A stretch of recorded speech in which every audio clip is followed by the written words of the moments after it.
आपण पाहत आहे न्यूज 27 महाराष्ट्र. सत्यता पहा, जागरूक रहा. नमस्कार, मी मीनाक्षी शेलार. न्यूज 27 महाराष्ट्रमध्ये आपले स्वागत आहे.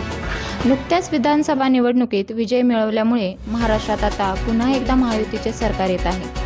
सध्या नव्या महायुती सरकारच्या संस्थेसंदर्भातील घडामोडी वेगात सुरू आहेत. मात्र या सगळ्यात राज्याचा आणि महायुतीचा मुख्यमंत्री कोण होणार याची उत्सुकता सर्वांना लागून राहिलेली आहे. निवडणुकीचा निकाल लागल्यापासून एकनाथ शिंदे आणि देवेंद्र फडणवीस यांच्यात मुख्यमंत्रीपदासाठी स्पर्धा सुरू झाली आहे.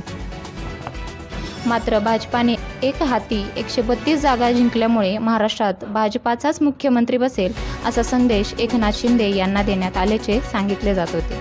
त्यामुळे बुधवारी दुपारी एकनाथ शिंदे यांनी पत्रकार परिषद घेऊन आपल्याला भाजपाचा निर्णय मान्य असल्याचे सांगितले होते. त्यामुळे आता देवेंद्र फडणवीस हेच मुख्यमंत्री होणार अशी अटकळ सर्वांनी बांधली होती. मात्र दिल्लीत बुधवारी रात्री अमित शहा आणि विनोद तावडे यांच्यात झालेल्या भेटीनंतर राज्यातील मुख्यमंत्रीपदाचा सस्पेन्स अजूनही कायम असल्याचे चित्र दिसत आहे. या निमित्ताने अमित शहा यांच्या मनात नेमकं काय सुरू आहे हा प्रश्न पुन्हा एकदा सर्वांना पडला आहे. तुम्हाला काय वाटतं, महायुतीचा मुख्यमंत्री कोण होणार? कमेंट बॉक्समध्ये नक्की कळवा. 27 महाराष्ट्र चॅनलला सबस्क्राईब करायला विसरू नका. धन्यवाद.